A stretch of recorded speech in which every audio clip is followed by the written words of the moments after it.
नांदेडच्या 2026 सालामधल्या या 23व्या नामस्मरण चातुर्मासामध्ये आज दिनांक 16 ऑगस्ट 2026 नामस्मरण दिन क्रमांक 23 या सद्ग्रंथ वाचन उपक्रमांतर्गत श्रीमद भागवतातल्या एकादश स्कंदावर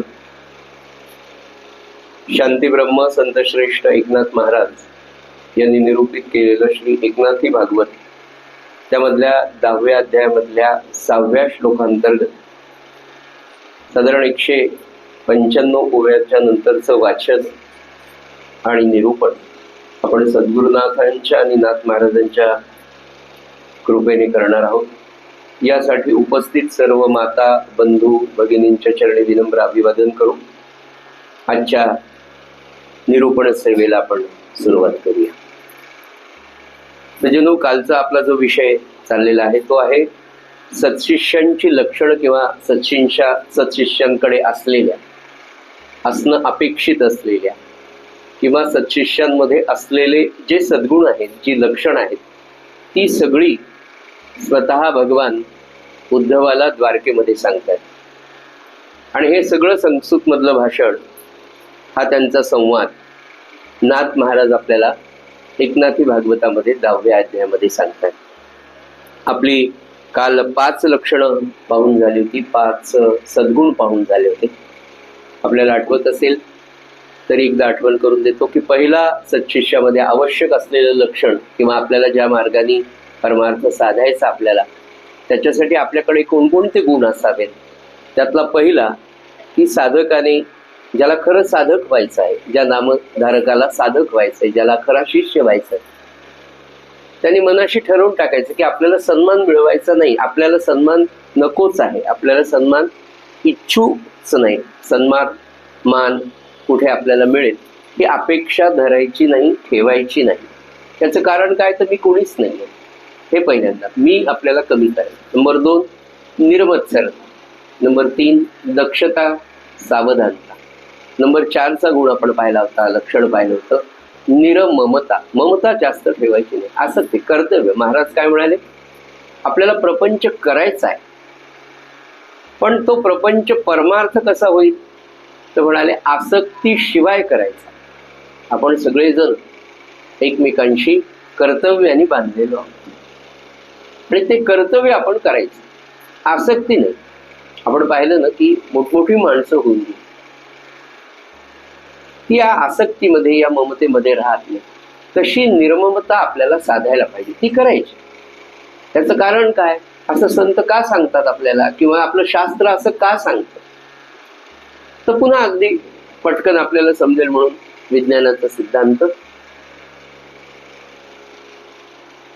की युनिवर्स इज व्हेरी सिस्टमॅटिक. हे संपूर्ण विश्व, हे ब्रह्मांड अगदी सुनियोजित आहे. याच्यामध्ये बारीक केसांच्या इतकं सुद्धा कुठेही 0.0000 किती वेळा लिहा, 1 शेवटी लिहा % याच्यामध्ये चूक नाही आहे. आपण जर पाहिलं तर एवढा त्या गुरुग्रह आहे, शनी आहे, एवढे मोठमोठे ग्रह आहेत, त्यांचे आकार केवढे, मंगळ केवढा, आणि या सगळ्यांचं परिवलन या ब्रह्मांडामध्ये जे समजेल म्हणून पटकन आधी सांगतो, याचं परिवलन किती वेगाने सुरू आहे. पृथ्वीचं परिवलनाचा वेगही वाढलेला आहे. आता लेटेस्ट मी तुम्हाला सांगतो की एका शास्त्रज्ञाने असं सांगितलं की आता बघा तुम्हाला सगळ्यांना आपल्याला जाणवतं काय काळ भराभर चाललाय. अरे आत्ता मी नोकरीला लागलो, आत्ता मी रिटायर्ड झालो, असं होतं की अरे आता 1 आठवडा. दरवर्षीचे आपण कॅलेंडर विकत घेतो, कालनिर्णय. मी काही कॅलेंडरचा म्हणजे हे विक्रेता नाही आहे, पण काल निर्णय आपण घेतो म्हणजे अरे या वर्षी घेतलं, पुढच्या वर्षी घेतलं, किती काळ फास्ट जातो. याचं कारण असं आहे की पृथ्वीचं परिवलनाची गती वाढली. तेव्हा या विश्वामध्ये इतकं सिस्टमॅटिक. बरोबर पहा, सूर्योदय तुम्हाला पंचांगामध्ये सांगितलं 6:52 आहे, तर त्या दिवशी सूर्योदय 6:52 आणि सूर्यास्त जो ठरलेला आहे 6:45 तो त्याप्रमाणेच होतो. इतकं ते सिस्टमॅटिक. मला सांगायचं काय, निर्ममत्वासाठी जी ममता आपली आहे, जी आसक्ती आहे, हे माझंच आहे हे मलाच मिळायला पाहिजे आणि हे अखंड माझंच राहावं आणि त्याने मला सुख देत राहावं. माझा मुलगा आहे तो कधी माझ्यापासून दूर जाऊच नाही, त्याने मलाच विचार. आता लग्न झाल्यावर तो अधीन होणारच, जाणारच, नाही का? आपण माहेर सोडून आलो तेव्हा खूप रडलो. मंगल कार्यालयाच्या बाहेर येऊन गाडीत बसायचा वेळ बस आठवा. निरममता. मला काय म्हणायचं, सांगायचा उद्देश आहे की या विश्वामध्ये सगळं ठरलेलं आहे. तुमचा माझा ऋणानुबंध ठरलेला आहे. बघा, आपल्या आयुष्याकडे मागे वळून पाहताना कोणती व्यक्ती कोणत्या वेळेला आपल्या आयुष्यात आली, किती वेळ राहिली, किती प्रेम दिलं, किती दुःख दिलं, ते ठरलेलं आहे. आणि ते का ठरलेलं आहे तर समर्थाने अगदी सोप्या की मनात वाचिरे पूर्व संचित केले. ज्याचा जेवढा संबंध आहे, रोज कुत्रा तुमच्या दारात येतो का? नाही. ती गाय तुमची त्याच दिवशी येणार जेवढा तिचा ऋणानुबंध, तेवढीच पोळी घालणार, पुन्हा वर्षभर तुम्हाला तोंड दाखवणार नाही, कारण तिचा ऋणानुबंध संपला. म्हणून समर्थ म्हणाले की या प्रपंचामध्ये जी आसक्ती आहे तिने आपल्याला दुःख होतं म्हणाले. म्हणून ती आसक्ती, ती ममता आपल्याला ठेवू नका. तिने काय होतो, फार त्रास होतो. आणि त्या त्रासाने होतं काय तर तुम्ही ज्या भगवंताला तुम्हाला मिळवायचंय त्याच्यापासून तुम्ही दूर जाता. म्हणून त्यांचा पुढचा गुण त्यांनी आपल्याला निर्ममता असं सांगितलं.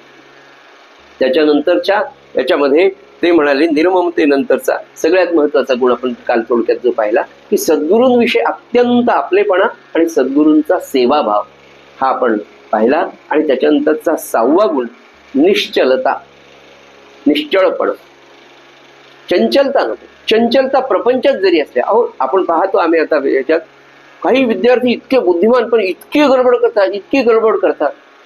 मी आता तुम्हाला नाव सांगत नाही, महाराष्ट्रातला एक फार मोठा अधिकारी येतो आपल्या क्षेत्रामध्ये,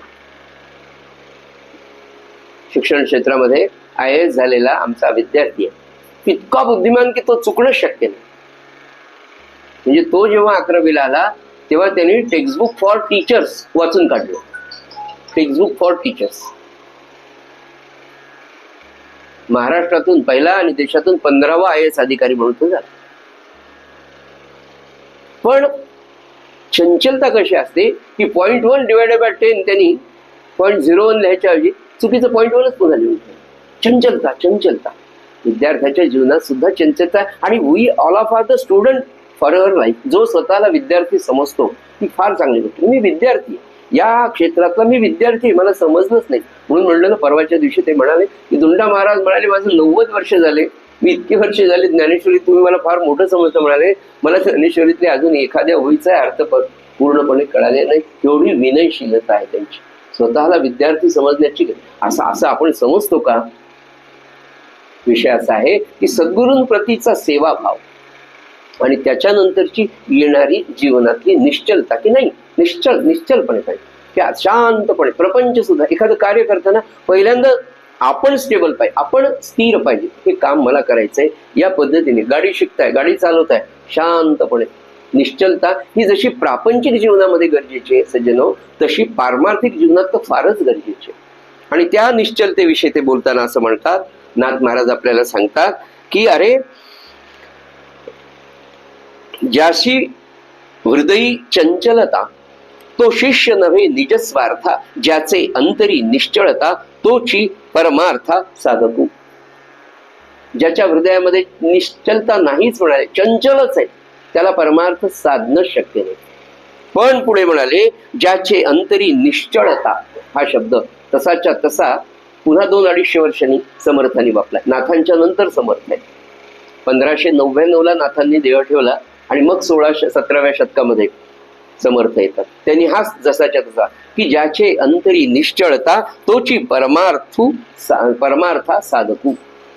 परमार्थाचा खरा अधिकारी जर कोणी असेल, खरा साधक परमार्थाचा, तर म्हणाले ज्याच्या अंतःकरणात निश्चलता आहे.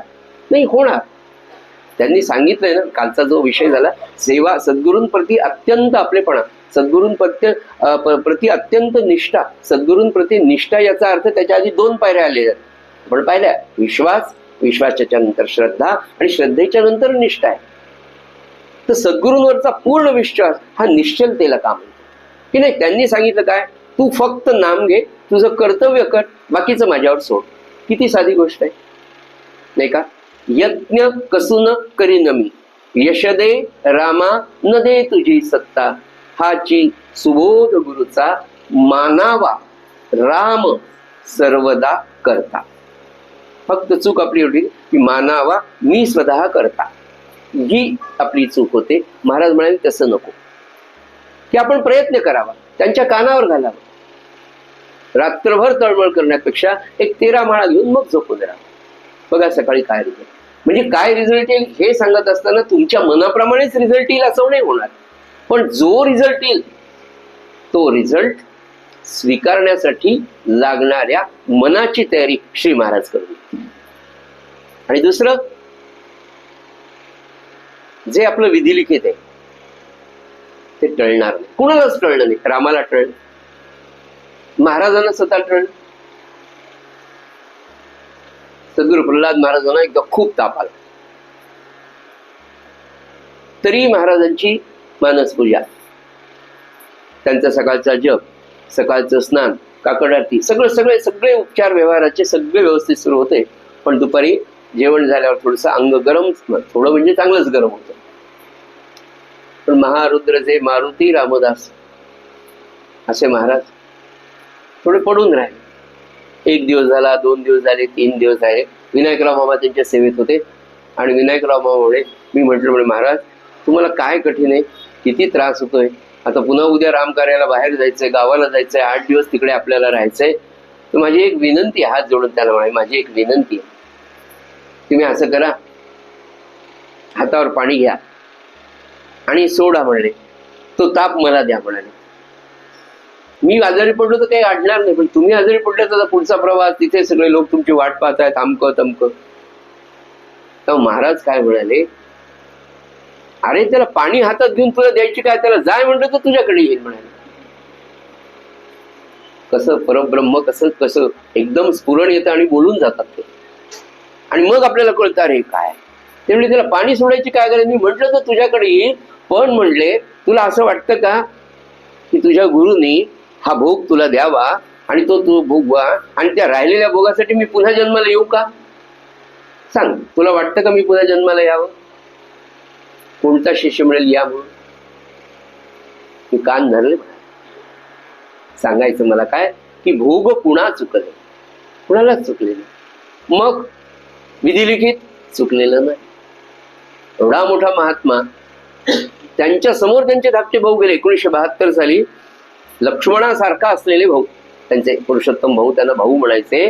तर महाराज काय म्हणाले, अरे तुझ्याबरोबर आधी मी जायचं, तू माझ्या आधी, माझ्या मांडीवर तू चाललास. महाराजांच्या डोळ्याला पाणी आलं, पण माहित होतं की हे विधिलिखित आहे. आणि सज्जन पुन्हा पुन्हा नम्रपणे की नामाने तुमचं प्रारब्ध चुकणार नाही, पण काय होईल, प्रारब्धामध्ये असलेल्या दुःखाची तीव्रता नामाच्या आधीच्या अभ्यासाने निश्चितपणे विवेक राहील. मी तुम्हाला सांगितलं ना की जिजीमाय सारखी सत्पुरुष महासाध्वी, अकोल्याचा प्रसंग आहे. महाराजांनी देह ठेवला तेव्हा नागपूरहून ते निघाले, अकोल्याच्या जवळ आले, श्वास वाढला म्हणून महाराजांना अकोल्याच्या हॉस्पिटलमध्ये दाखवावं.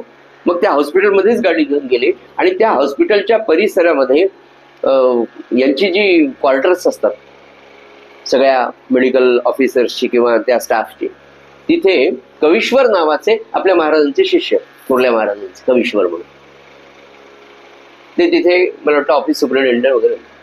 तर सगळ्यांनी विचार केला की जिजीमायला आधी त्यांच्या घरी सोडून मग महाराजांना हॉस्पिटलमध्ये घेऊन गेले. तो पण जिजीमायला कुठे बसायचं म्हणून त्यांच्या घरी पोचवलं. महाराजांनी देह सोडला आणि देह सोडल्यानंतर आता जिजीमायला जाऊन कसं सांगायचं, जिजीमाय तिथे जप करत बसल्या. कुणी जावं कुणी सांगावं. प्रकाशराव देशपांडे, विनायकराव, माझ्या माहितीप्रमाणे सखाराम तांबटकर, उमा काकी देशपांडे, हे सगळे त्यांच्या बरोबर होते. विनायकरावने आपला पटका काढला, जुनी पद्धत.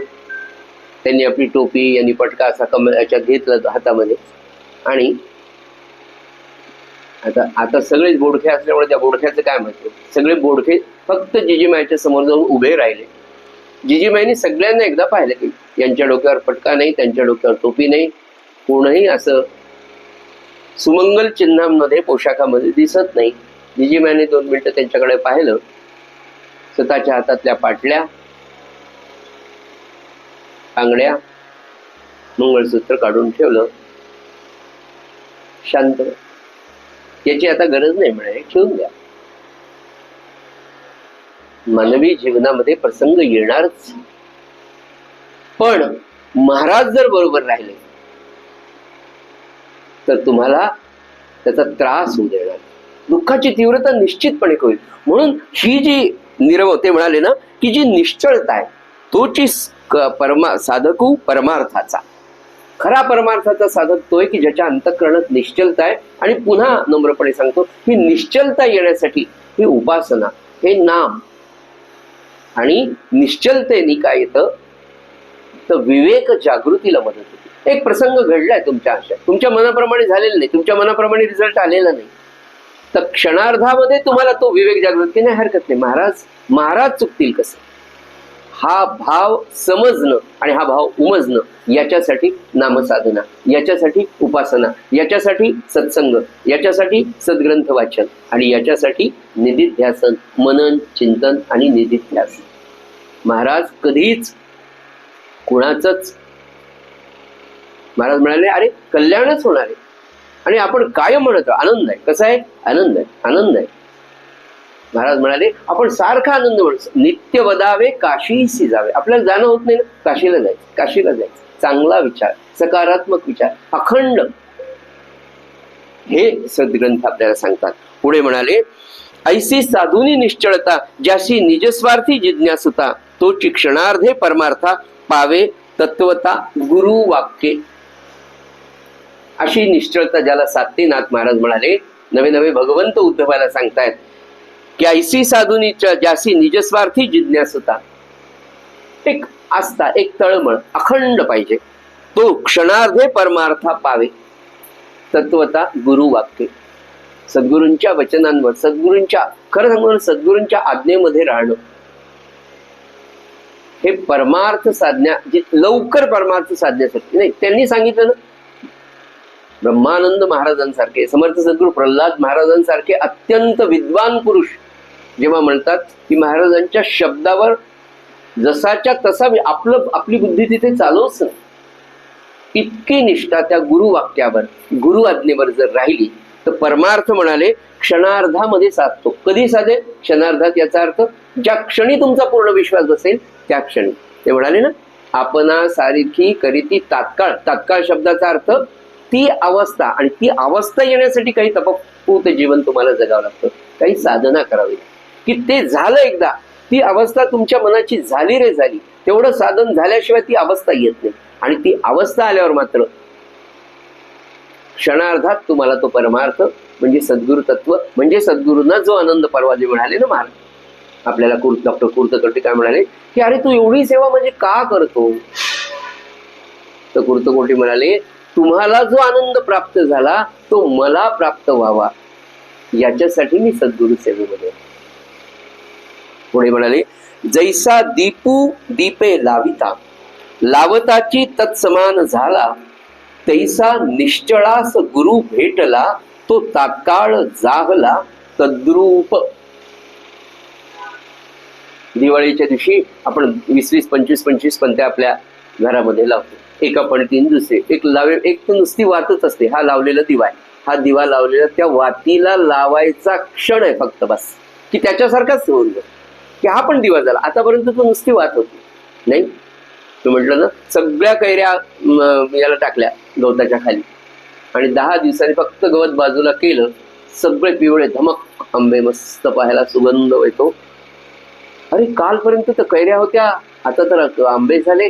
तसा जैसा दीपू लाविता, जो एक दीप दुसऱ्याला लावले की त्याच्यासारखाच पहिला दुसरा होऊन जातो, वेगळा कोणी राहत नाही. तसं म्हणाले लावताची तत्समानी जाहला तैसा निश्चळास, अंडरलाईन, निश्चळास गुरु भेटला तो तात्काळ जाहला तद्रूप.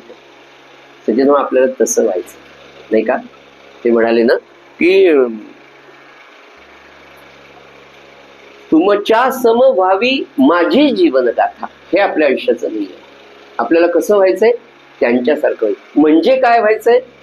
तर आनंद स्वरूप व्हायचं. म्हणजे नेमकं काय व्हायचंय आपल्या व्यावहारिक भाषेत?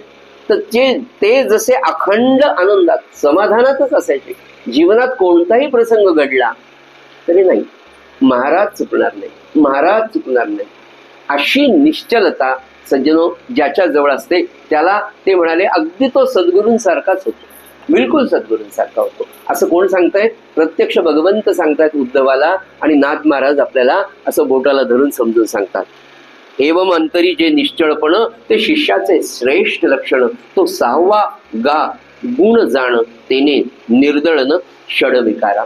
हा सगळ्यात निश्चलपणा, नाथ महाराज म्हणाले, हा साधकाकडे असलेला 6वा अत्यंत महत्वाचा निश्चळपणाचा गुण. पुढे म्हणाले, या सगळ्या षडविकारांना सगळ्या षडविकारांचं निर्दालन करण्यासाठी लागणारा अत्यंत प्रमुख असा हा निश्चळपणाचा गुण आहे की नाही. आपण निश्चलतेने राहायचं, चंचलता नको, शांतपणे. मी तुम्हाला सांगतो, याचा सगळ्यात मोठा फायदा प्रपंचात तर तुम्हाला होईलच. आणि अशा प्रकारची निश्चलता सज्जन हो बऱ्यापैकी तुम्ही पहा आपल्या प्रपंचामध्ये, आपल्या घरातल्या स्त्रियांमध्ये पाहायला मिळते. एक काम तुम्ही त्यांना सांगा, किंवा एक काम आपल्यावर करायची जबाबदारी की जे त्या करतात आणि त्यांना काही अडचण असल्यामुळे ते आपल्याला दिली, त्या दिवशी आपली उडणारी भांबेरी पाहत नाही की तुम्हाला आज पूजाही करायची, एक्स्ट्रा फक्त तुमच्यावर काही कारणांमुळे स्वयंपाकाची जबाबदारी आली आणि त्याच्यातही बायकोनी कन्सेशन दिलंय तुम्हाला की बाबा तुम्ही नुसते खिचडी किंवा वरण भातच करा, पण तुम्हाला सकाळचं स्नान संध्या हे पूजा करून वरण भात करूनच ऑफिसला जायचंय. तिथे पहा निश्चळपणा आपला. आणि तुम्ही गावाला जा, तिला अंगण सड्यापासनं तिचे रोजचे कामं करून तुमच्या पद्धतीने तिला जर पूजा करायची असेल तरी ती किती शांततेने, आरडाओरडा आहे का? जे सूत्र तिच्या कामाचं ठरलेलं असतं निश्चलपणाचं, हे एक उदाहरण मी तुम्हाला की अशी निश्चलता जशी प्रपंचामध्ये, अशी निश्चलता जशी प्रपंचामध्ये आपल्याला काम की शांतपणे, ओके एवढं 2 तासांनी थोडं एक अर्धा तास लवकर उठून स्नान संध्या आटपून पूजा करून घेऊ, मग आपल्या वाटलेल्या आज एक्स्ट्रा काम आहे बाबा वरण भात करायचं तर करू, नैवेद्य वरण भात तर तूप घालून दाखवू, दही भात दाखवू, काहीतरी करून ऑफिसला जाऊया. निश्चलता असेल तर चिडचिड होणार नाही. अगदी हीच निश्चलता मानस पूजेमध्ये खूप काम देते. शांतपणे, नाही तर काय म्हणजे काय सांगा तुम्हाला, त्याची मानस पूजे सुद्धा गडबड असते. म्हणलं नाही का, 2 शिष्य होते, दोघेही चांगले होते, एकमेकांना एकमेकांची मानस पूजा करत होते. तर एका शिष्याने काय केलं, जो हार घातला तो घालायला तो काही जाईच ना, छोटा हार होता. तो दुसऱ्या शिष्याची मानस पूजा, तो म्हणला अरे मानस पूजेत हार घालायचा तो सद्गुरूंच्या डोक्यात जात नाहीये, थोडा मोठा हार तर मानस पूजेत आण म्हणाले. तर तिथेही ते त्याने असा घालू लागला. तो त्याला दुसऱ्याला दिसला, तोही चांगला साधक होता. तो म्हणला अरे हार किती लहान आणला मानस पूजेमध्ये, महाराजांच्या डोक्यात जात नाही, तू कुंकू कुंकू घालायला लागला म्हणजे असं इकून काना खालून निघाले, महाराजांच्या कानाला ते तुझे नख लागलेत ना म्हणे. दोघे उत्तम साधक होते. ही घडलेली घटना आहे बरं, मनाने सांगत नाही. ती ही निश्चलता बघा तुम्हाला सगळ्या ठिकाणी. आपली मानस पूजेत सुद्धा किती गडबड, जे मानस पूजा करतात त्यांच्यासाठी म्हणून एक विषय बोलतोय असा की खरं असं होतं की नाही पहा तुम्ही. इतकी गडबड, आता ऑफिसला जायचं ना, असं करायचं, चला महाराज घ्या पाणी, चला. काही काही वेळेला तर महाराजांच्या अंगावर पाणी हे तिकडे दुसरीकडेच गेलेले असते मानस पूजेत. मग अरे महाराज तिथेच बसलेले, त्यांच्या अंगावर तर आपण पाणी घातलेले, अजून त्यांना वस्त्रच दिले नाही. अशी निश्चल म्हणून मनाच्या निश्चलतेचा अभ्यास मानस पूजेत सुद्धा खूप चांगला काम देतो. नवे नवे तिथे खूप छान आपल्याला बनतात आणि तेवढं कळतं की नाही निश्चलता, आता मी थोडं लवकर उठेल, लवकर मानस पूजेला बसेल. आपली पुढे म्हणाले, ऐसी साध्य करून निश्चलता साधू म्हणजे सज्जन, रिधे जो परमार्था धरोनिया अर्थ जिज्ञासुता होय भजता गुरुच्या. अर्थ जिज्ञासा म्हणजे समजून उमजून की हे तत्व आहे, सद्गुरु तत्व आहे, माझं आयुष्याचं ध्येय आहे, हे संपूर्ण अर्थ जाणून त्याप्रमाणे जो कार्य करतो त्याला म्हणाले अशा सज्जनाला अर्थ जिज्ञासा होय भजता श्री गुरुचरणी. पुढे म्हणाले, ज्यासी अर्थ जिज्ञासा नाही तो भजेना गुरुचे ठाई, जरी भजेल काही काही बही तरी स्वार्थे पाही विषयाच्या.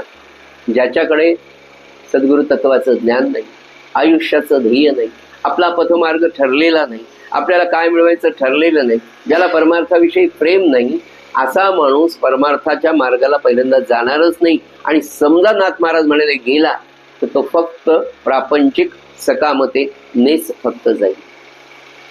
काहीतरी त्याच्यापासून मला मिळावं आणि सकाम कार्यभक्तीला तो लागेल म्हणाले. पुढे सांडुनिया विषय स्वार्था नित्यंभूत जाणावया अर्था, जो भजे परमार्था जिज्ञासता त्या नाव.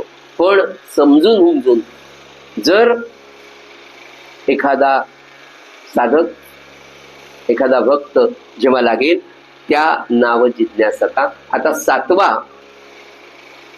सद्गुण किंवा लक्षण नाथ महाराज म्हणाले जिज्ञासता पाहिजे. आता जिज्ञासा म्हणजे काय नेमकं? ते शब्द आपल्याकडे येतात ना, उत्कंठा, जिज्ञासा, आस्था, अमक तमक. तर जिज्ञासता किंवा जिज्ञासा असा शब्द सोपा पडतो आपण जो नेहमी वापरतो. जिज्ञासा म्हणजे काय?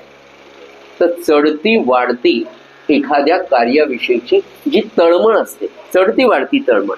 आता आपण फक्त परमार्थाचा विचार करतो, प्रपंचातला आपल्याला माहिती की नाही, एकदा ठरवलो काय तळमळ असते आपल्याला प्रापंचिक सगळ्या कार्यांविषयी. नाही नाही हे झालंच पाहिजे, मुलीचं लग्न आता जमलंच पाहिजे, आता हा नोकरीला लागलाच पाहिजे, हा लवकर कधी लग्न, याचा कॅम्पस कधी होतो, याला मोठं पॅकेज कधी मिळतं, हे प्रपंचामध्ये आवश्यक आहे, होईल, त्याच्याविषयी मला काय म्हणायचं. पण त्याच्याविषयीची जी अखंड वाढती चढती आपली तळमळ असते ना, ती आपल्याला पण अशी जिज्ञासू वृत्ती, अशी जिज्ञासा जर परमार्थाविषयी असेल की कधी तो मला भेटेल, कधी तो मला भेटेल, ही जिज्ञासा, हा जिज्ञासा नावाचा 7वा सद्गुण शिष्यामध्ये असणं आवश्यक आहे आपल्याला या मार्गावर चालताना.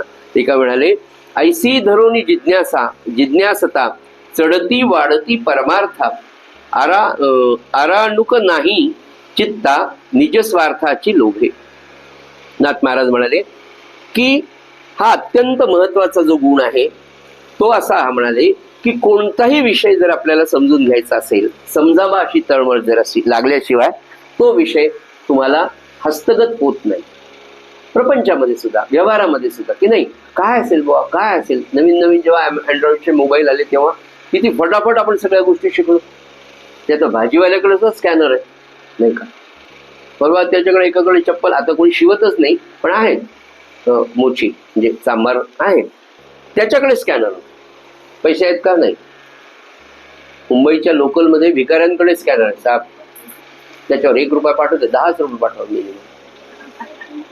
तर ती शिकण्याची जिज्ञासा आधी होतीच की नाही, की ज्या गोष्टीची आपल्याला, ज्या विषयाविषयी आपल्याला समजावा अशी तळमळ असते, तो विषय समजून घेताना सुद्धा ते सांगतात की तो तळमळ असल्याशिवाय तो विषय तुमच्या हस्तगत होणार नाही. आणि पुढे म्हणाले की परमार्थाची तळमळ नसलेला माणूस गुरुच्या भजनी लागायचा नाही. ते म्हणाले आरानुक नाही लक्षणता जाण तत्वता शिष्याशी. हे 7वे लक्षण अतिप्रीती परमार्था चढती वाढती आस्था, हे 7वी लक्षणता जाण तत्वता शिष्याची. हे 7वे लक्षण परमार्थाचे अंगण पावले असे जाण जिज्ञासूपणा वाचुनीची नेटे. नाथ महाराज म्हणतात की असा विचार करा की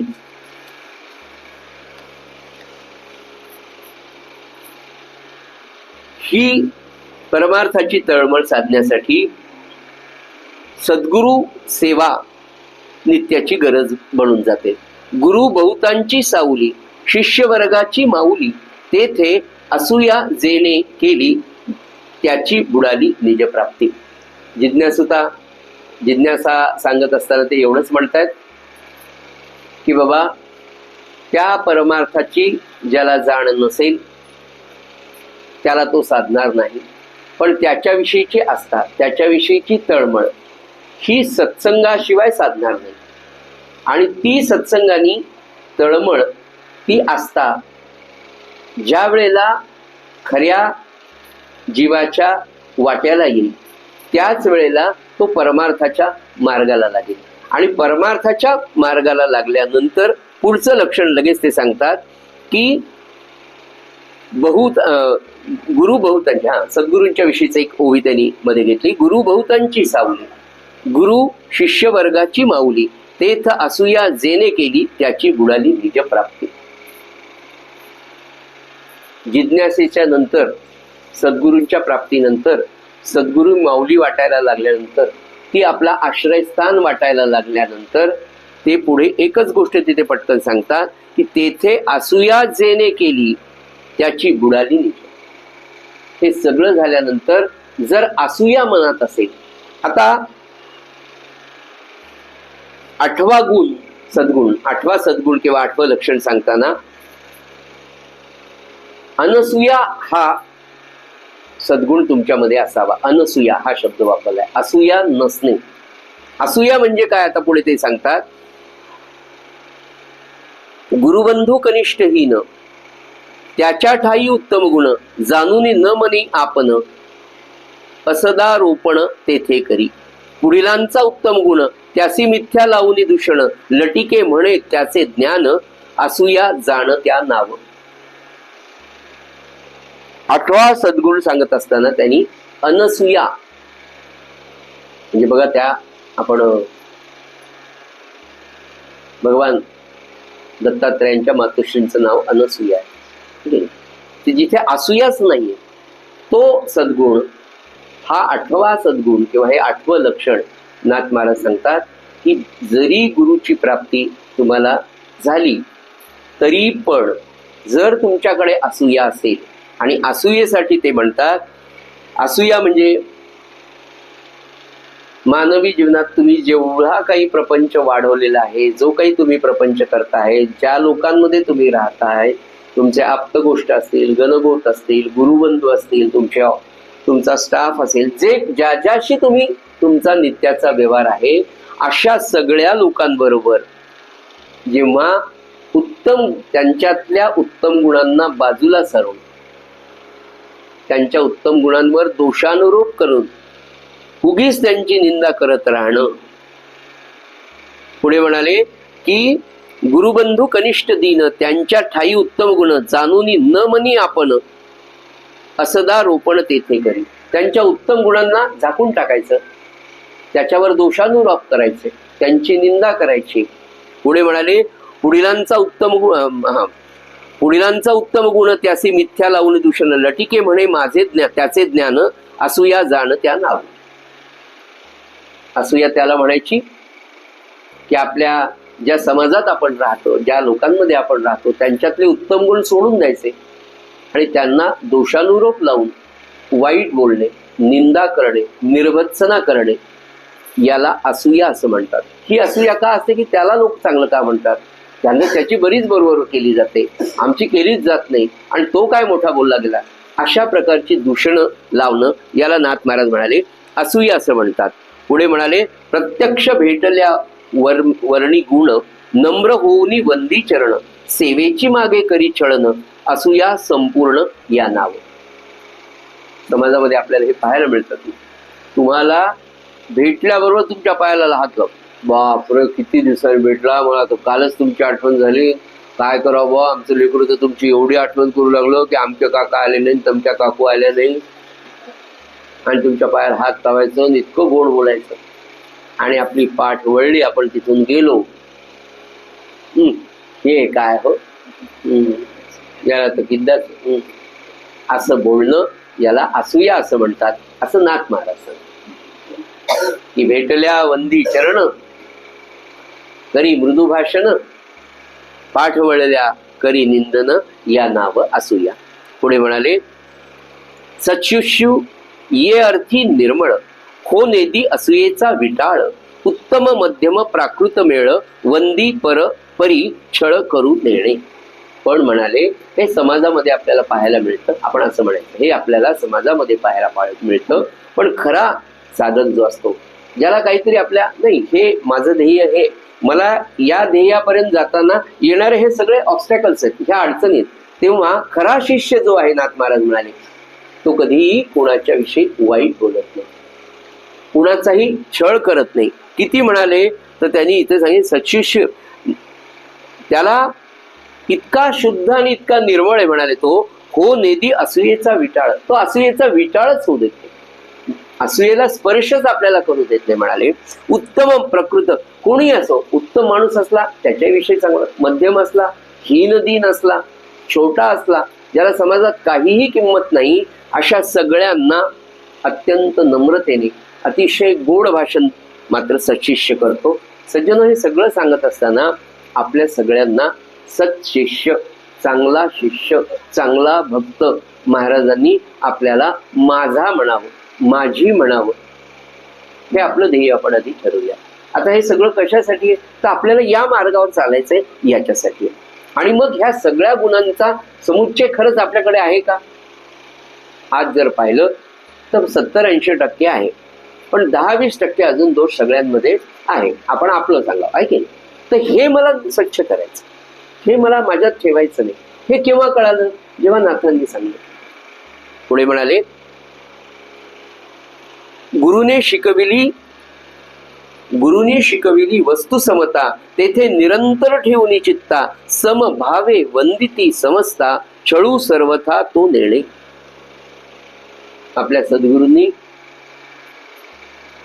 जी दृष्टी, जो संस्कार आपल्याला दिला, महाराज म्हणाले ना, या सगळ्यांचं उत्तर मी तुम्हाला सांगतो ना, पुढे आपल्याला लक्षात येतं. हे सगळं नाथ भागवत असेल, भगवद्गीता असेल, समर्थांचा ग्रंथराज दासबोध असेल, माऊलींची ज्ञानेश्वरी असेल, या सगळ्यांचं सार, याच्या पुढे जाऊन मी नम्रपणे सांगतो की सगळ्या वेदांचं, सगळ्या शास्त्रांचं सार सज्जन हो आपल्या नित्य क्रमोपासनेच्या पुस्तकामध्ये सगळा वेदांत आहे, सगळी शिकवण आहे.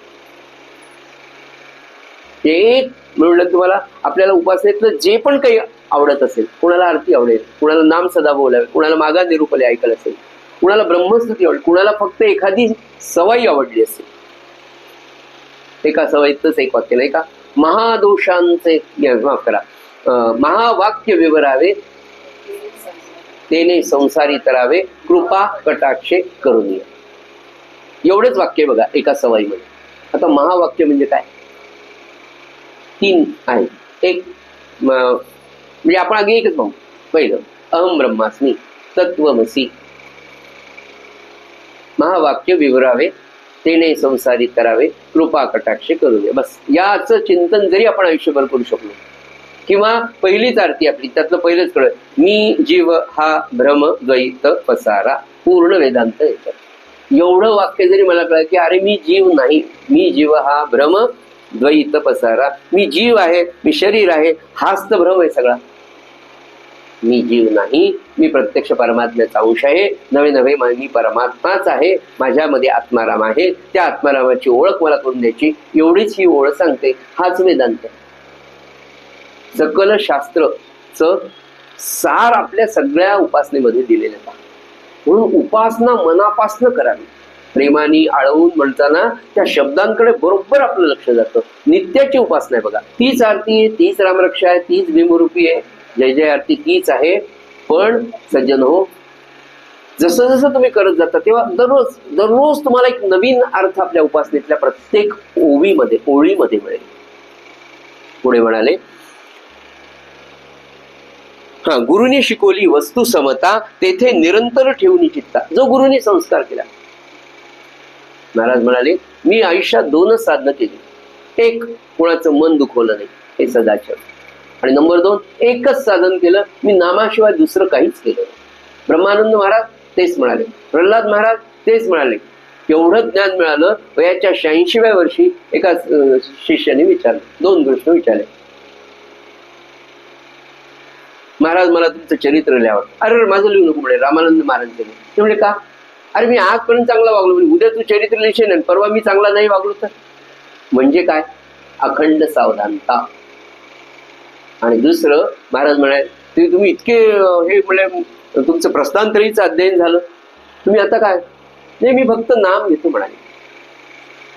इतक्या ग्रंथांचा अभ्यास करून त्या सगळ्यांचं जर सार काही असेल तर मी अखंड नाम, म्हणजे 2 गोष्टी सांगितल्या. एक, कसं वागावं, आणि दुसरं काय करावं. या 2 गोष्टी जर आपल्याला कळाल्या, समजून ही गुरुने शिकवली वस्तू समता, तेथे निरंतर ठेवून चित्ता, समभावे वंदिती समजता, छळू सर्वथा तो नेणे. गुरुनी जे शिकवलं, काय शिकवलं गुरुनी? एक, सर्वाभूती राम पाहावा, आपण नाम घ्यावं. या निष्ठेने सकल विश्वामध्ये आपल्याला घरच्यांमध्येच राम पाहता येत नाही, बाकीचं सोडूनच द्या. महाराज म्हणाले, नयनाच्या ठिकाणी जे जे म्हणून प्राणी मात्र दिसतील त्यांना रामरूप पाहण्याचा अभ्यास करावा. रामानंद महाराजांचे शब्द प्रल्हाद महाराजांनी सांगितले. किती छान आहे. सद्गुरूंच्या सांगण्याप्रमाणे मी तसा अभ्यास करण्याचा प्रयत्न केला आणि त्यांच्या कृपेने मला थोडे साधले. महाराजांचे शब्द. आपण तसा करायला प्रयत्न नाही. एका वर्षातून 2 वर्षात होणारा अभ्यासच नाहीये. साधं BSc व्हायला ते किती वर्ष लागतात? 21 वर्ष लागतात. त्याच्या भरोश्यावर एकही नोकरी नाही. आता ते पोस्ट ग्रॅज्युएशनच्या फीस किती झाल्या? 80-90 हजार मिनिमम फीस आहे. मग परमार्थ इतका सोपा आहे का? पण जसे 21 वर्ष हा ग्रॅज्युएशनचा अभ्यास करून आपण पोटार्थी विद्यार्थी बनतो, गरजेचं आहे ते, तसं परमार्थ साधण्यासाठी काही वर्ष, 24 वर्ष तर 12 वर्ष तर कमीत कमी घालावं लागते. पण महाराज म्हणाले, तुम्ही तुमच्यावर जेवढी निष्ठा ठेवता नव्हे, आगगाडीत बसल्यावर त्या ड्रायव्हरवर जेवढी निष्ठा ठेवून झोपता निश्चिंतपणे, तेवढी माझ्यावर विश्वास ठेवून मी सांगितलेली नामसाधना केलं तर त्याच्यापेक्षा तुम्ही तुमचा व्यवहार, तुमचा प्रपंच चांगलाच करा. पुढे म्हणून तर तो जो खरा शिष्य आहे, किंबहुना नाथांना हे अपेक्षित आहे की आपल्या गुरुच्या शिकवणीवर, आपल्या गुरुच्या आज्ञेवर आपण पूर्ण विश्वास ठेवावा. आणि तो साधक म्हणाले त्याप्रमाणे राहतो की सगळीकडे देव पाहण्याचा प्रयत्न करतो. माझ्या गुरुंनी सांगितलं ना. आणि मग म्हणाले, समभावे वंदिती समजता, सगळ्यांना रामरूप पाहायचं, हे आपल्याला करायचं. आपण नाम घेतोय, पण त्या नाम घेताना आपल्या अनेक त्रुटी आहेत. आणि महाराज काय म्हणाले किंवा संत काय सांगतात, जेने विठ्ठल मात्रा घ्यावी त्याने पथ्ये सांभाळ. ती पथ्य जी आहे ही 9 लक्षण आहे. ही 9 लक्षणं म्हणजे पथ्ये. या पद्धतीने वागून नाम घ्या, पटकन तुम्ही पास व्हाल. होणार नक्की. का? नाथ महाराज सांगतात, छळू सर्वथा नेणे. कोणाचा छळ? शब्द छळ सुद्धा तो करत नाही. पुढे म्हणाले, या परिगा उद्धवा. भगवंत म्हणतात, अरे काय सांगू उद्धवा, या परिगा उद्धवा छळू नेणे कोणा जीवा. कधी कोणाचा छळ करू नये. बरं, छळ म्हणजे आपण तर तसा शारीरिक तर कोणाचा करतच नाही, पण वाग्बाणांनी मात्र आपल्याकडून फार.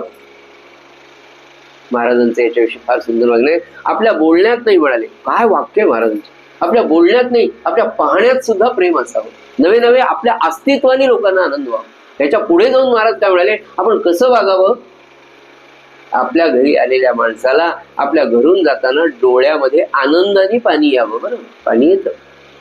कशाला आले मेरे इथं, असं नाही. महाराज म्हणाले, आपल्या घरी आलेल्या माणसाच्या, आपलं घर सोडताना माहेरी आल्यासारखं वाटवून मग त्याच्या डोळ्यामध्ये पाणी यावं. इतकी चांगली वागणूक. म्हणजे आपल्याकडे म्हणाले ते बोलण्यात नाही, आपल्या पाहण्यात सुद्धा प्रेम असावं. आणि याच्या विरुद्ध आपल्याला समाजामध्ये पाहायला मिळतं. ऑफिसमध्ये 10 मिनिटं जर उशीर झाला तर चांगला बॉस असेल तर कसा पाहतो? ऑफिसमधून घरी आल्यानंतरचा बॉस कसा पाहतो? आले का? बापरे, बरेच लोक आले. पाहण्यात सुद्धा, बोलण्यात सुद्धा प्रेम असावं. म्हणून ते म्हणाले, भगवंत सांगतात बरं उद्धवाला, या परिगा उद्धवा छळू नेणे कोणा जीवा, हा अनुसयू म्हणावा गुण आठवा शिष्यांचा. म्हणून अनुसूयानंदन, अत्रींची पत्नी अनुसया होती. कधीच कोणाची असूयाजीने केलेली प्रपंचामध्ये. आणि जी अशी अनुसूया असते तिच्याच पोटी दत्त जन्माला येते. तसं अनुसूया हे तत्व शिष्यांमध्ये असलं तर उद्धवा हा 8वा गुण आहे म्हणाले. भगवंताला, उद्धवाला हे सगळं सांगावं लागतंय सज्जन. पुढे म्हणाले, आता आपली ओळख. हे अष्टो महामणी माळी, अखंड ज्याच्या हृदय कमली, तो पावे सद्गुरु जवळी, नवी नव्हाळी भेटीची. भगवान सांगतात उद्धवा, हे जे 8 लक्षणं मी सांगितले हे महारत्न आहेत, आणि या 8 महारत्नांची माळा, ते म्हणाले अष्टो महामणी, फार मोठे मणी आहेत म्हणाले, आणि या 8 मण्यांची माळ ज्याच्या अखंड हृदय कमलात आहे असा शिष्य, त्यांनी हे 8ही गुण कोणते सांगा तुम्हीच.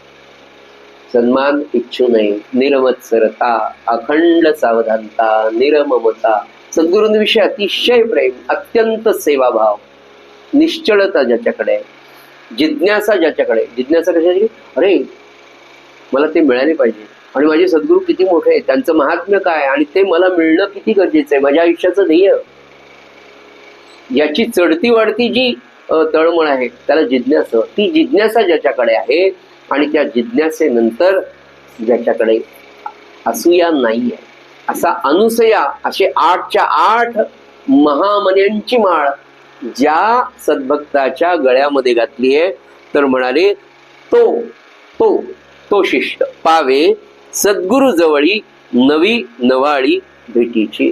ते म्हणाले त्याला सद्गुरू तर प्राप्त होतात नव्हे, तो सद्गुरूंच्या जवळ अखंड राहतो, आणि त्या सद्गुरू भेटीची अपूर्वाई मी तुम्हाला काय सांगू. ही जे ना शब्द नवाळी भेटीची, की त्या सद्गुरू भेटीची नवाळी सज्जनो, खरं सांगतो ना, त्या प्रेमामध्ये भिजल्याशिवाय रंगल्याशिवाय जमणार नाही. आणि ते कशाने साधेल खरं सांगू का? नित्य चांगलं वाचन, श्रवण, चिंतन, आणि त्याच्याबरोबर छान छोटी उपासना, छोटं नाम. ते का उत्तम. डॉक्टर म्हणले तुम्ही आता 45 वर्षाचे झाले, थोडं तुमचं बीपी वाढलेलं दिसतंय, आणि ते HbA1c जवळपास यायला लागलं, म्हणले तुम्ही बाउंड्रीवर आहे, आता मग सकाळी 45 मिनिटं फिरायला जा, आमकं खा, सगळे काढे प्या, जे वनस्पती कोणीच खात नाही ती तुम्ही खा, असं ते सांगतात. ठीक आहे, तरच तुम्हाला पुढे बीपी डायबिटीस होणार नाही. तसं ते म्हणाले या पद्धतीने तुम्ही छान वागा, भगवंत सद्गुरू तुम्हाला जवळ, आणि मग त्याची जी अपूर्वाई आहे ती अपूर्वाई काही वेगळी आहे म्हणाले. तर सज्जनो, हे सगळं असं करणं नित्य, म्हणजे आपण प्रपंचासाठी किती सिस्टमॅटिक नाही, सकाळी उठलं पाहिजे, स्नान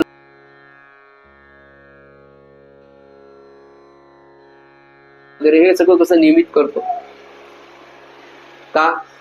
कालच ओवी आली होती, अन्न देतो उदरासी, शरीर विकणे लागे त्याची. सगळे 8 पासून तर रात्री 8 पर्यंत, पण जेने घातले जन्मासी त्यासी बा कैसे विसरावे, त्याला विसरून जमणार नाही. मग त्याला विसरायचं नाही तर काय, तो नित्य सकाळची 10 मिनिटाची मानस पूजा, स्नान, संध्या, घरची आपली पंचोपचार पूजा म्हणा काय असेल ती, रोजचं थोडंसं वाचन, एक पान, आणि त्याच्यासाठी उत्तम मी तुम्हाला सांगितलं की तुम्हाला कोणता ग्रंथ समजत नाही, मराठीमध्ये आपली प्रवचन आहेत महाराजांची 365 दिवस, एक प्रवचन मनापासून वाचायचं नाही. हे प्रवचन फक्त महाराज मला माझ्यासाठी सांगितलेलं आहे, या भावनेने जर सज्जन आपण वाचलं ना, तर महाराज तुम्हाला बोटाला धरून सगळा वेदांत समजतो, सगळा वेदांत. म्हणलं नाही, एकच सूत्र त्यांनी सांगितलं की आपल्या बोलण्यात नव्हे तर आपल्या पाहण्यात सुद्धा इतकं प्रेम असावं. हा सदाचरणाचा इतिहास. आणि मग ह्या अष्टमण्यांची माळ जेव्हा तुम्ही गळ्यामध्ये घाललेला शिष्य असेल, ज्याच्याकडे हे सगळे सद्गुण आहेत, त्याला सद्गुरू प्राप्त होतात. आणि खरं सद्गुरू प्राप्त होण्याची अपूर्वाई काय, तर ते सद्गुरूंच्या चरणाजवळ बसल्यावर कळेल मिळाले. आणि हे मिळतं का? 100% मिळतं, आजही मिळतं. त्याच्यासाठी सद्गुरू देहात असण्याची आवश्यकता नाही. असेल तर उत्तमच आहे, नसेल तर. काही वर्षांपूर्वी आम्ही आमच्या एका सद्गुरू भक्ताकडे बसलो होतो, तिथे डेंटिस्ट आल्या होत्या, आणि त्या म्हणाले माझे आमके सद्गुरू, आमचे गुरु देहात आहेत असं. आणि सद्गुरू देहात असं म्हणजे कसं, म्हणजे पटकन प्रश्न विचारता येतात, तर तुम्हाला तुमचे सद्गुरू तर देहात नाही म्हणे, मग तुम्हाला प्रश्न पडला तुम्ही काय करता? तर मी म्हटलं तुम्ही हा प्रश्न विचारलाच मला हा प्रश्न पडला. असा प्रश्नच आम्हाला कधी पडला नाही की आपले सद्गुरू नाही आपल्याला प्रश्न पडल्यावर कसं व्हावं. प्रश्न आला की उत्तर ते देतातच, कुठून देतात हे काही कळत नाही म्हटलं. म्हणून म्हणले ना की त्या सद्गुरूजवळ बसणं म्हणजे काय. महाराज म्हणाले अरे माझी सेवा म्हणजे काय, खरं सांगू म्हणाले, अखंड नामात राहा, कर्तव्य न सोडता. बरं का, तुमच्या कर्मामध्ये महाराज काय म्हणाले, तुम्ही फक्त रिकामा वेळ शोधा. जे सर्व्हिसमध्ये ज्यांना काम आहे, ज्यांना आम्हाला वेळच नाही, महाराज म्हणाले मग रिकामा वेळ शोधा. आणि त्या रिकाम्या वेळात जरी तुम्ही नाम घेतलं तर महाराज म्हणाले नामाच्या राशी पडते. किती वेळ तुम्हाला रिकामा असतो म्हणाले. तर पुढे म्हणाले, आता पुढचा गुण पाहूया. पुढे म्हणाले, नवाळी नवाळी भेटीची, त्या सद्गुरूंच्या भेटीची नवाळी अपूर्वाई वेगळीच म्हणा. यावरी लक्षण ते जाण नवविधान, सत्य धूत संभाषण वाग्विलाप सांडुनी. सद्गुरु प्रती जाण मृदू विनीत करी प्रश्न, सत्याचे सत्य ते गुरुवचन मानी जाण निज भावे. नाथ महाराज म्हणाले, आता मी तुम्हाला 9 लक्षण सांगतो. शेवटचं लक्षण आहे बरं का. यामध्ये पहिलं ते म्हणाले, यावरी 9 लक्षण, सत्यधूत संभाषण वाग्विलाप सांडून. पहिल्यांदा महाराज सांगतात नाथ महाराज की वायफळ बडबड सोडून सत्य आणि पवित्र भाषण करणं हे 9 लक्षण मिळाले. आता पहिल्या ठिकाणी आपल्याला प्रॉब्लेम, दुसऱ्या ठिकाणी प्रॉब्लेम, सत्य आणि पवित्र. साधकाकडे नाही का महाराजांनी एक फार सूत्र छान सांगितलं. त्याच्या अधिक नाथ महाराजांच्या अभंगात एक ओवी आहे, एका अभंगात एक ओळ आहे, हरी बोला नाही तरी अबोला. चैतन्य महाराजांच्या एका प्रवचनामध्ये त्यांनी सांगितलं, नाथ महाराज सांगतात म्हणाले की हरी बोला नाही तरी अबोला. बस एवढंच लक्षात ठेवा. बोलायचं असेल तर हरी विषयीच बोला, नामच घ्या. नाही तर म्हणले, याच्यावर महाराज काय म्हणाले ते सांग. महाराज म्हणाले, सकाळपासून संध्याकाळपर्यंत स्वतःविषयी बोलायचं नाही आणि दुसऱ्याची निंदा करायची नाही. एवढं जर आपण केलं तर 50% मौन पाळल्या जातं. बघा किती सुंदर. आता शांतपणे आपण विचार करा, आपण सकाळपासून संध्याकाळपर्यंत काय बोलतो सगळेजण. मी गेलो होतो, मला असे ओळखतात आणि माझं तर असंच आहे, मी जायचाच उशीर, ते उभाच राहिला आणि मी खालीच बसलो. मी नाही, त्याला काय हो, ते तर असंच आहे, ते तसंच आहे. बस सुरू झालं की मग तर थांबत. सगळ्यात म्हणलं, सगळ्यात आवडती डिश सगळ्यांची जर कोणती असेल तर निंदा. निंदेसारखी दुसरी आवडती डिश कोणतीच नाही. तुम्ही व्यक्त एकाला सुरू करू द्या, अहो ते काय आलं होतं म्हणजे असंच बोललो, तुम्हाला तर तसं बोललो, मला तर असं बोललो. इतकी त्याच्यावर चर्चा होती आणि त्याच्यातच दिवस सगळ्यांचं. म्हणून महाराज म्हणाले, स्वतःविषयी बोलायचं नाही आणि परनिंदा नाही केली तर 50% मौन होईल. राहिले आता 50. 40% महाराज म्हणाले, ज्या गोष्टीचा फायदा नाही, ज्या गोष्टीने इतरांचं मन दुखेल, त्या गोष्टी जर तुम्ही बोलला नाही तर 40% मौन पाळल्या जाते. आणि राहिलेलं 10% मौन फक्त नाम, सद्गुरू, संत यांच्याविषयी जरी बोललात तरी ते 10% मौनच धरला जातं. म्हणजे म्हणाले नाथ महाराज, हरी बोला नाही तरी अबोला. आपण बोलताना फक्त त्याच्या पुढे जाऊन म्हणले तुम्हाला बोलावंच वाटतं. महाराजांनी एवढी सवलत. महाराज म्हणाले, चेष्टा विनोद करावेत, पण चेष्टा विनोद गप्पा गोष्टी या सर्वांचा मेळ शेवटी सद्गुरूंशी लावावा. अशा पद्धतीने जर आपण वागत गेलो सज्जनो, तर म्हणून ते म्हणतात की वायफळ बडबड न करणं आणि मग बोलायचं असेल तर फक्त सत्य आणि पवित्र सत्संगाचा भाग आपण करावा. पुढे म्हणाले, आता युक्ती वाढवून सद्गुरु प्राप्ती जाण, मृदू विनीत करी प्रश्न, सत्याचे सत्य ते गुरुवचन मानी जाण निज भावे. पा तिथे नाथ महाराज सांगतात की सद्गुरूंच्या बरोबर कसं बोलावं सत्शिष्याने, याच्याविषयी म्हणाले, सद्गुरु प्रती जाण मृदू विनीत करी प्रश्न. पा आपल्या सद्गुरूंबरोबर बोलत असताना ज्यांना खरोखर देहामध्ये सद्गुरू लाभले ते भाग्यवानच आहे, प्रश्नच नाही. पण नाही वागले तर बिलकुल वाईट वाटायची गोष्ट नाही. पण मानस पूजेत म्हणा किंवा आपली भावना सद्गुरूंपर्यंत आपण नित्य बोलत राहायची, बोलतच असतो आपण, दिवसभर बोलतो, तो आपला आपल्या अभ्यासच काय. पण म्हणाले सद्गुरूंप्रती अतिशय विनम्रतेने बोला. आपल्या महाराजांसमोर सुद्धा आपण त्याला तसबीर कधीच म्हणू नये. ते महाराज बसले, त्यांच्यासमोर बोलताना, त्यांच्यासमोर उभं राहताना, त्यांच्या समोर आपली बाजू मांडताना, नवे बाजू मांडण्यापेक्षा आपला प्रश्न सांगताना इतक्या विनम्रतेने बोलावं, एकांतामध्ये बोलावं, शांतपणे सांगावं.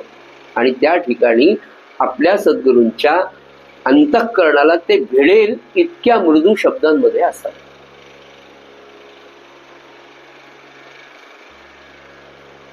सद्गुरू रामानंद महाराजांबरोबर श्री प्रल्हाद महाराज जेव्हा जेव्हा राहायचे तर महाराज असे बसले असते तर ते डाव्या बाजूला, त्यांच्या महाराजांच्या डाव्या बाजूला असे मागे 2 पावलं, तुम्ही अजून गोंदवल्यामध्ये किंवा महाराजांची चित्रमालेचा एक हे आहे, गोंदवलेकर महाराजांची चित्रमाला नावाचं 200 पानांचे फक्त त्यात फोटो आहेत सगळे. त्या सगळ्या फोटोंमध्ये ब्रह्मचैतन्य महाराजांच्या बाजूला आनंद सागर आणि ब्रह्मानंद अगदी असे 6-6 इंच मागे हात जोडून विनम्रतेने उभे. आपल्या सद्गुरूंशी कसं वागावं, कसं बोलावं, आपली देहबोली कशी असावी आणि ती देहबोली विनम्रतेची असण्यासाठी अंतःकरणामध्ये तेवढी विनम्रता असणं फार गरजेचं आहे. नाथ महाराज म्हणाले की सद्गुरूप्रती जाणं मृदू विनीत करी प्रश्न. की सद्गुरूंना प्रश्न जरी करायचा असेल, मी तुम्हाला विचारू का महाराज, मला असं वाटतं. आपला प्रापंचिक प्रश्न आहे, महाराज आता तो 12वीला आहे, त्याला चांगले मार्क मिळावे असं वाटतं, आपण जे कराल ते योग्य कराल, पण त्याचा अभ्यास झाला नाही, त्याचा असं आहे. अतिशय नम्रतेने इतकं गोड सांगावं. ते का जेव्हा सद्गुरू आपल्या शिष्याला आज्ञा करतात तेव्हा ब्रह्मचैतन्य महाराजांसारखा सत्पुरुष रामानंद महाराज 13-12 वर्षांचं वय, अशी धारा व्रत सांगताना महाराजांचं जे वाक्य आहे सज्जन थोरल्या महाराजांचं रामानंद महाराजांच्या प्रती, ते म्हणाले पांडुरंग बुवा माझं एक ऐकाल का. त्यांच्या डोळ्याला पाणी आलं. माझे सद्गुरू असं म्हणतात की माझं ऐकाल का, म्हणजे काय विनयशीलता माझ्या सद्गुरूंची आहे. आणि दुसरं, मी आतापर्यंत कुठेतरी गुरुसेवेमध्ये कमी पडलो का म्हणून हे असं म्हणतात. नव्हे तसं नव्हतं. मी जरी सद्गुरू असला तरी थोरले महाराज काय म्हणाले, माझ्या शिष्यांमध्ये सुद्धा मी राम पाहिला. म्हणून ते म्हणाले एक ऐकाल का, उद्या जाल का, अशी धारा व्रत आहे, असं मी तुम्हाला सांगतो, ते कराल का. महाराज काय म्हणाले, घरामध्ये धाक असावा पण तो प्रेमाचा आणि आदराचा असावा.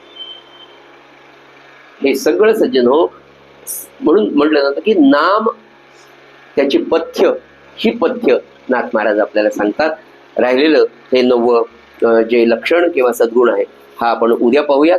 झालेली सेवा नाथ महाराजांच्या आणि सद्गुरुनाथांच्या चरणी आपण अर्पण करूया. जीवनातल्या कोणत्याही कठीण प्रसंगामध्ये हा अभंग, ही प्रार्थना जर आपण मनापासून श्रवण आणि चिंतन केली तर निश्चित आपल्या आयुष्यातली सगळी दुःख कमी होतात. श्रीराम. आवडीने भाव हरी नाम घेसी, आवडीने हरी नाम घेसी, तुझी चिंता त्यासी सर्व आहे, सर्व आहे. आवडीने भावे नको खेद करू, कोणत्या गोष्टींचा नको खेद करू, कोणत्या गोष्टींचा पती लक्ष्मीचा जाण कसे, जाण कसे. आवडीने भावे सकल जीवांचा करीतो सांभाळ, सकल जीवांचा करीतो सांभाळ. तुझ मोकलीला ऐसे नाही, ऐसे नाही, आवडीने भावे जैसी स्थिती आहे ऐशा परी राहे, जैसी स्थिती आहे, ऐशा परी राहे. कौतुक पाहे संचिताचे, संचिताचे,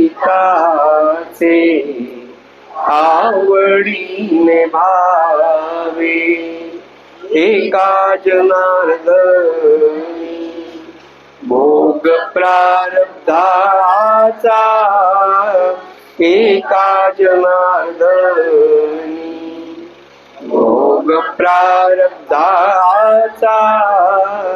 हरी कृपे त्याचा नाश आहे, नाश आहे, आवडीने भावे हरी नाम तुझी चिंता त्यासी सर्व आहे, सर्व आहे, आवडीने भावे, आवडीने भावे, आवडीने भावे. सद्गुरुनाथ